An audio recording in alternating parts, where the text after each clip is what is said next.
Sausage.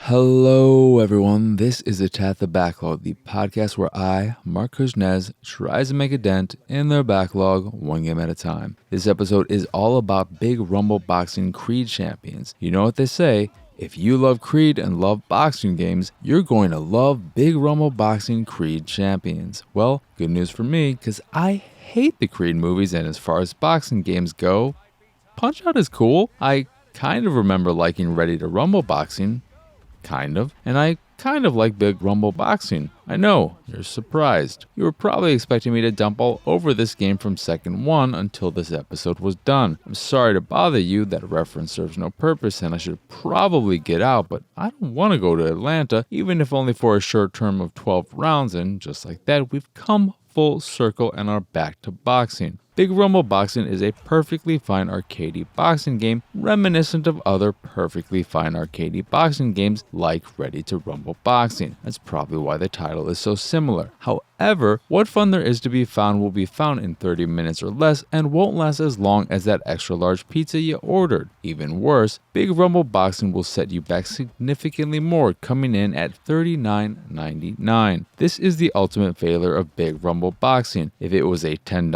or maybe $15 game, I would have left Big Rumble Boxing feeling much more positive about the experience. But at $40, it's hard not to leave with a sour taste in my mouth. And no, I'm not talking about the taste of blood from all the body and face punches I took, but I'm more than happy to talk about the taste of ink by the U's. After all, is it worth it? Can you even hear me? With only an arcade mode, a versus mode, a training mode, and zero online functionality, I can't see how anyone could want to spend more than an hour with Big Rumble Boxing, unless you really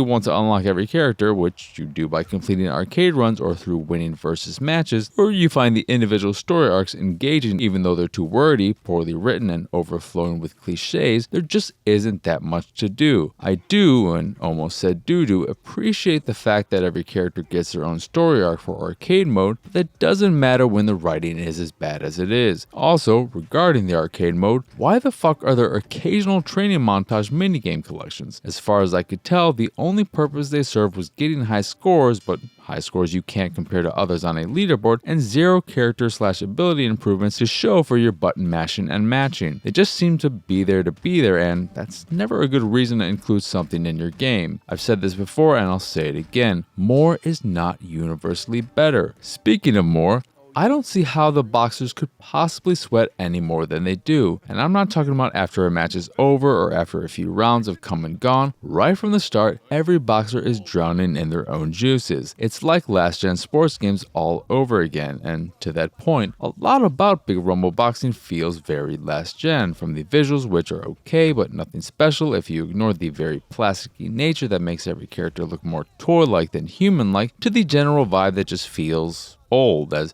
Rocky Balboa. And it's a shame too, because the gameplay is solid with enough depth to make you have to think at least a little without going too overboard with the mechanics to make it feel more simmy than arcadey. There are 3 character types to pick from: your general all-arounder, your overpowering slugger, and your fast and scrappy scrapper. And while you can get away with button mashing on easy, at higher difficulties you have to pay more attention. The core gameplay revolves around dodging, blocking, and countering at the right times. It's a simple system and each character has a handful of bespoke combos, but it mostly comes down to timing and, much to my surprise, works relatively well. However, since there is no online multiplayer and the game is priced way too high for what you get, there's no point diving too deep into the way the game plays when you shouldn't bother playing it, unless of course you get it at a super discounted price. One last thing, I find it incredibly strange that it takes 4 knockdowns to win a fight when a TKO is awarded after 3 knockdowns. You can win a fight earlier if an opponent doesn't get up before the count reaches 10, but the fact that it takes 4 knockdowns instead of 3 in order to get a guaranteed win seems oddly out of sync with the whole boxing thing. Also, the real last thing, every character has a super move which you can easily block or not as easily counter with your own super move if you time it just right. Rocky's super move is incredibly brutal. While every other boxer seems to just hit a bit harder when supering, Rocky seems like he wants to murder you. And with that, let's murder this episode and call it a day. Anyway, that will do it for this here episode of Attack the Backlog. Once again, I am Mark Kuznez. Y'all can find me pretty much everywhere at PX Sausage. The site, the YouTube, the Patreon, etc. can all be found over at pxsausage.com. And with that, as always, thank you for watching or listening. I hope you enjoyed this here episode, and I hope you have a wonderful, wonderful rest of your day. So for now, adios, arrivederci,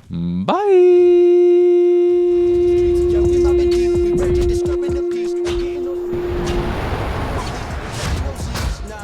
Ain't catching no, no, say, I don't know to nobody. So my girl and my mama